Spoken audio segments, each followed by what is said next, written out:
नमस्कार दोस्तों, आप सबों का स्वागत है। बिहार बोर्ड मैट्रिक परीक्षा 2025 के लिए भूगोल यानी ज्योग्राफी का इम्पोर्टेंट ऑब्जेक्टिव प्रश्न। यह सभी प्रश्न बिहार बोर्ड मैट्रिक फाइनल परीक्षा सामाजिक विज्ञान में बार बार ऑब्जेक्टिव पूछे गए हैं। अगर आप बिहार बोर्ड मैट्रिक परीक्षा 2025 में देने जा रहे हैं तो इस वीडियो को अंत तक जरूर देखें। बिल्कुल ऐसे ही आपको हूबहू प्रश्न मिलेंगे सामाजिक विज्ञान ऑब्जेक्टिव में। तो देखिए, पहला प्रश्न है, अर्थव्यवस्था के कितने प्रमुख क्षेत्र है? अर्थव्यवस्था के कितने प्रमुख क्षेत्र है? Option A 1, option B 2, option C 3, option D 4। तो अर्थव्यवस्था के कितने प्रमुख क्षेत्र है? 3। ऑप्शन नंबर सी सही है, 3 क्षेत्र है। देखिए, प्रथम क्षेत्र हो गया आपका कृषि, द्वितीय क्षेत्र हो गया आपका उद्योग और तीसरा क्षेत्र हो गया आपका सेवा। तो प्रथम क्षेत्र में जो आता है, प्राथमिक क्षेत्र में जो आता है आपका कृषि, पशुपालन, मत्स्य पालन, यानी कृषि के अंतर्गत जितने भी आते हैं वह सभी प्राथमिक क्षेत्र होते हैं। दूसरा है आपका यानी कि द्वितीय क्षेत्र है उद्योग क्षेत्र, फैक्ट्री कारखाना, जितने भी निर्माण करने वाला फैक्ट्री कारखाना है ये सभी द्वितीय क्षेत्र में आता है। और तीसरा क्षेत्र है आपका सेवा क्षेत्र। तो सेवा क्षेत्र में आपका आता है रेल, सरकारी बस, हॉस्पिटल, स्कूल, कॉलेज, ये सभी जो सेवा प्रदान कर रहा है ये सभी तीसरे क्षेत्र में आता है। और भारत सरकार को सबसे ज़्यादा आमदनी होता है सेवा क्षेत्र से यानी तीसरा क्षेत्र से। तो चलते हैं, धीरे धीरे आगे बढ़ते जाएंगे और अच्छे से समझते जाएंगे। देखिए, अगला प्रश्न है निम्न में कौन से देश में मिश्रित अर्थव्यवस्था है? निम्न में से कौन से देश में मिश्रित अर्थव्यवस्था है यानी मिला जुला अर्थव्यवस्था है? तो भारत में। ऑप्शन नंबर सी सही है, भारत में। देखिए, यहाँ जो भारत में है कि सरकारी कंपनियां और गैर सरकारी यानी कि कोई निजी आदमी, जैसे कि मुकेश अंबानी, जियो कंपनी, तो बहुत सारा कंपनी है, प्राइवेट है और सरकारी है, तो दोनों मिलके काम कर रहा है। जैसे बुलेट ट्रेन हो गया, वंदे भारत हो गया, मुकेश अंबानी के ट्रेन चल रहे हैं, तो यहाँ दोनों, तो क्या हो गया? मिश्रित अर्थव्यवस्था हो गया। तो ऑप्शन नंबर सी सही है, भारत में मिश्रित अर्थव्यवस्था है यानी कि सरकारी और गैर सरकारी दोनों मिलके काम करते हैं। अगला प्रश्न देखिए, प्रश्न है आपका कि निम्न में कौन प्राथमिक क्षेत्र कहे जाते हैं? तो निम्न में कौन प्राथमिक क्षेत्र कहे जाते हैं? तो अभी तुरंत बताएं कि प्राथमिक क्षेत्र में क्या आता है? कृषि, ऑप्शन नंबर बी सही है। और सेवा क्षेत्र में आता है आपका हॉस्पिटल और ट्रेन, बस, ये सभी, कॉलेज, ये सभी क्या है? सेवा क्षेत्र में आते हैं। तो सेवा क्षेत्र क्या है? तीसरा क्षेत्र है। ऑप्शन नंबर ए जो है कि ये सेवा क्षेत्र के अंतर्गत आते हैं। और ऑप्शन सी जो है ये औद्योगिक क्षेत्र यानी निर्माण का कार्य जितना होता है, फैक्ट्री वगैरह सब, वो सभी औद्योगिक क्षेत्र में आता है। तो देखिए, प्राथमिक क्षेत्र हो गया आपका कृषि और तीसरा क्षेत्र हो गया आपका सेवा और दूसरा क्षेत्र हो गया आपका औद्योगिक। तो इस प्रश्न में पूछा गया था कि प्राथमिक क्षेत्र, तो प्राथमिक क्षेत्र क्या है? कृषि, तीसरा क्षेत्र सेवा, द्वितीय क्षेत्र औद्योगिक निर्माण वाला काम। अगला प्रश्न देखिए, प्रश्न है भारत में सेवा क्षेत्र को मान्यतः कितने भागों में बांटा जा सकता है? यानी कि भारत में सेवा जो क्षेत्र है वह कितने भागों में बांटा जा सकता है? तो 2 भागों में, याद रखिएगा 2 भागों में। ऑप्शन नंबर ए सही है। अगला प्रश्न देखिए, प्रश्न है भारत की राष्ट्रीय आय में किस क्षेत्र का सर्वाधिक योगदान है? शुरू में ही आपको बता दिए हैं, भारत की राष्ट्रीय आय में किस क्षेत्र का सर्वाधिक योगदान है? तो ऑप्शन नंबर सी बिल्कुल सही है, तृतीय क्षेत्र यानी सेवा क्षेत्र से। ऑप्शन नंबर सी सही है, तृतीय क्षेत्र से। प्राथमिक क्षेत्र कृषि पशुपालन और द्वितीय क्षेत्र उद्योग कारखाना फैक्ट्री और तीसरा क्षेत्र सेवा क्षेत्र हॉस्पिटल, रेल, कॉलेज, स्कूल। तो चलिए, इस प्रश्न का जवाब हो गया आपका तीसरा क्षेत्र। यहाँ पूछा गया क्या? भारत की राष्ट्रीय आय में किस क्षेत्र का सर्वाधिक योगदान है? आय, राष्ट्रीय आय में तो आमदनी सबसे ज्यादा होता है तीसरा क्षेत्र से यानी तृतीयक क्षेत्र। अगला प्रश्न देखिए, प्रश्न है अर्थव्यवस्था आजीविका अर्जन की एक प्रणाली है। यह कथन किसका है? तो ऑप्शन नंबर हो जाएगा आपका बी, बिल्कुल सही है, brown cans. Option number B सही है। प्रश्न है, आर्थिक क्रियाओं का उद्देश्य होता है। आर्थिक क्रियाओं का उद्देश्य होता है। तो ऑप्शन नंबर ए बिल्कुल सही है, जीविका जीविकोपार्जन। जीविकोपार्जन ऑप्शन नंबर ए सही है। प्रश्न है,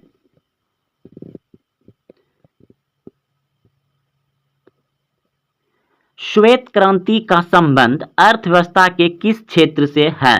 श्वेत क्रांति का संबंध अर्थव्यवस्था के किस क्षेत्र से है? तो प्राथमिक क्षेत्र यानी कृषि से है। तो श्वेत क्रांति जो है ये दूध उत्पादन से है। तो दूध कहाँ से होता है? पशुपालन से। पशुपालन किस में आता है? कृषि क्षेत्र में। और कृषि किस में आता है? प्राथमिक क्षेत्र में। तो ऑप्शन नंबर ए सही हो जाएगा। अगला प्रश्न देखिए। प्रश्न है, भारत का कौन सा आर्थिक क्षेत्र सबसे बड़ा है? भारत का कौन सा आर्थिक क्षेत्र सबसे बड़ा है? तो ऑप्शन नंबर क्या हो जाएगा? सी, तृतीयक क्षेत्र। तृतीयक क्षेत्र सबसे बड़ा है।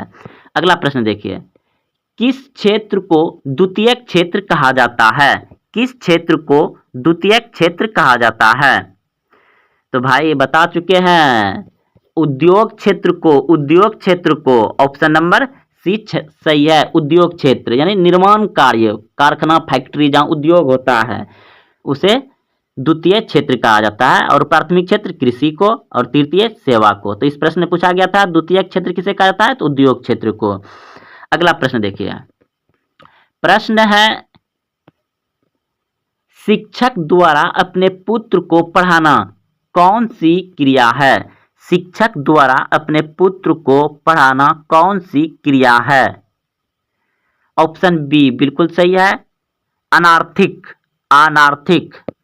अगला प्रश्न देखिए। इनमें किसका अर्थव्यवस्था में योगदान नहीं होता? इनमें किसका अर्थव्यवस्था में योगदान नहीं होता? तो इनमें किसका अर्थव्यवस्था में योगदान नहीं होता? कृषि का होता है, उद्योग का भी होता है क्योंकि कृषि प्राथमिक क्षेत्र है, उद्योग द्वितीय क्षेत्र है, ये दोनों का होता है। और ये बैंकिंग भी हो जाएगा, इसका भी अर्थव्यवस्था में बहुत मदद मिलता है। लेकिन काला बाजारी साफ नजर आ रहा है, काला बाजारी, काला धन, ये नहीं होगा। तो ऑप्शन नंबर क्या हो जाएगा? डी बिल्कुल सही है, काला बाजारी से अर्थव्यवस्था में योगदान नहीं होता है। ऑप्शन नंबर डी सही है, काला बाजारी। अगला प्रश्न देखिए। प्रश्न है, भारत की आर्थिक व्यवस्था है कैसी? तो भारत का आर्थिक व्यवस्था है मिश्रित। ऑप्शन नंबर सी सही है, मिश्रित है। अगला प्रश्न देखिए। प्रश्न है, वर्तमान समय में आर्थिक विकास में किस क्षेत्र का योगदान सर्वाधिक है? फिर क्वेश्चन पूछा गया है कि वर्तमान समय में आर्थिक विकास में किस क्षेत्र का योगदान सर्वाधिक है? तो ऑप्शन नंबर सी हो जाएगा, सेवा क्षेत्र से। सेवा क्षेत्र से सबसे ज्यादा आमदनी होता है, शुरू में भी बताएं। अगला प्रश्न देखिए। प्रश्न है, आर्थिक विकास का तीसरा क्षेत्र क्या है? आर्थिक विकास का तीसरा क्षेत्र क्या है? तो सेवा क्षेत्र, जिससे सबसे ज्यादा आमदनी आता है। ऑप्शन नंबर डी सही है, सेवा क्षेत्र। और कृषि क्षेत्र क्या है? प्राथमिक क्षेत्र है। शिक्षा क्या है? ये सेवा क्षेत्र से है। विज्ञान क्षेत्र किससे आ जाएगा? तो ये विज्ञान हो जाएगा उसमें द्वितीय क्षेत्र से। अगला प्रश्न देखिए। प्रश्न है, इन आर्थिक क्रियाओं में कौन प्राथमिक क्षेत्र से संबंधित नहीं है? इन आर्थिक क्रियाओं यानी कि जो ऑप्शन दिया गया है, तो इनमें कौन प्राथमिक क्षेत्र से संबंधित नहीं है? तो प्राथमिक क्षेत्र में कौन कौन से आते हैं? कृषि, मत्स्य पालन, पशुपालन। तो ये क्या पूछा है कि संबंधित नहीं है, तो मत्स्य पालन होगा ही होगा, और खनन हो जाएगा, वन भी हो जाएगा, लेकिन आपका बैंकिंग नहीं आएगा। ऑप्शन नंबर बी सही है, ये कृषि क्षेत्र में, प्राथमिक क्षेत्र में बैंकिंग नहीं आएगा, ये चला जाएगा हम द्वितीय क्षेत्र में या सेवा क्षेत्र में। तो देखिए, लेकिन यहाँ पे कृषि से क्या बोला था? प्राथमिक क्षेत्र से संबंधित नहीं है, लेकिन ये सभी खनन, ये भी तो मतलब कृषि के अंतर्गत ही आता है वन, बाग बगीचे, ये भी तो कृषि के अंतर्गत आता है। मत्स्य पालन, ये भी कृषि के अंतर्गत आता है। लेकिन बैंकिंग नहीं आता है, तो ऑप्शन नंबर डी सही है, sorry B, option number B सही है। बैंकिंग प्राथमिक क्षेत्र के अंतर्गत नहीं आता है। अगला प्रश्न देखिए, प्रश्न है एक समाजवादी अर्थव्यवस्था में सर्वाधिक बल किस पर दिया जाता है? एक समाजवादी अर्थव्यवस्था में सर्वाधिक बल किस पर दिया जाता है? 17 का ऑप्शन नंबर डी सही है, लोक कल्याण के लिए। अगला प्रश्न देखिए, प्रश्न है अर्थव्यवस्था के किस क्षेत्र से हरित क्रांति संबंधित है? अर्थव्यवस्था के किस क्षेत्र से हरित क्रांति संबंधित है? तो हरित क्रांति किस में आया था? गेहूं में।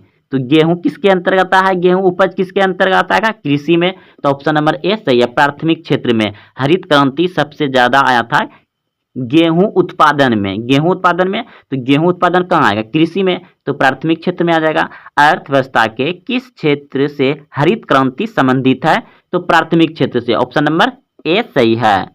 अगला प्रश्न देखिए, प्रश्न है योजना आयोग को भंग कर कौन सा आयोग बना? योजना आयोग को भंग कर कौन सा आयोग बना? Option A NITI Aayog, option B वित्त आयोग, ऑप्शन सी राज्य वित्त आयोग, ऑप्शन डी इनमें से कोई नहीं।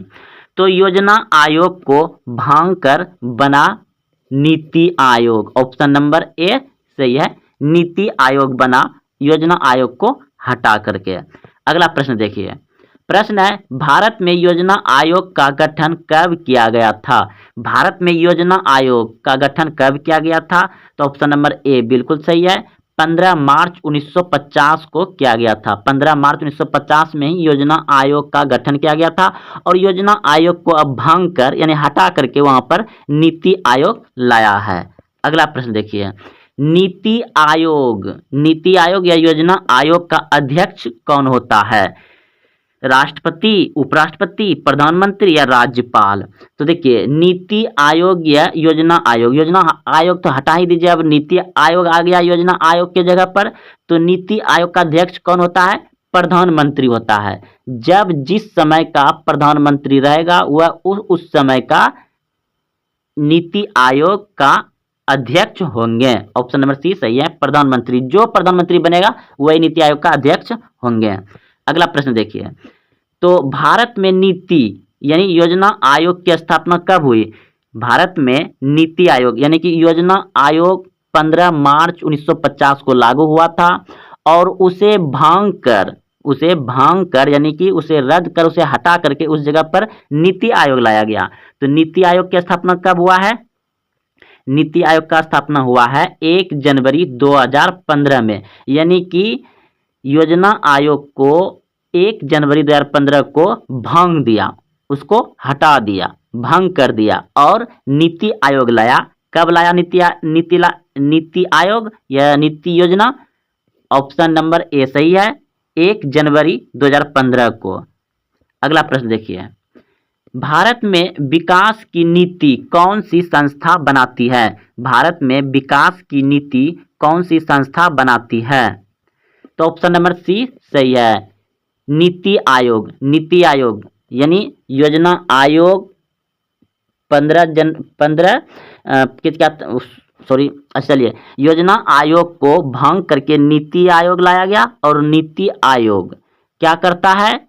भारत में विकास की नीति की संस्था बनाती है, नीति आयोग। अगला प्रश्न देखिए, भारत की आर्थिक व्यवस्था है, तो भारत का आर्थिक व्यवस्था है इनमें सभी, ऑप्शन नंबर डी सही है, सकल राष्ट्रीय उत्पाद, प्रति व्यक्ति आय, आर्थिक कल्याण का आधार, ऑप्शन नंबर डी सही है, इनमें सभी हो जाएगा।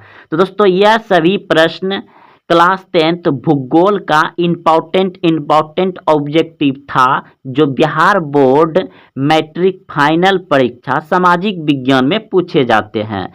आप इस सभी प्रश्न को अच्छे से याद रखें, बिल्कुल हूबहू ऐसे ही आपको ऑब्जेक्टिव फाइनल परीक्षा में पूछे जाएंगे। और हाँ, अपने दोस्तों में शेयर करें और वीडियो अच्छा लगा तो लाइक करें, और हाँ अभी तक चैनल को सब्सक्राइब नहीं किया तो चैनल को सब्सक्राइब कर लें। फिर मिलते हैं अगले वीडियो में। जय हिंद, जय भारत।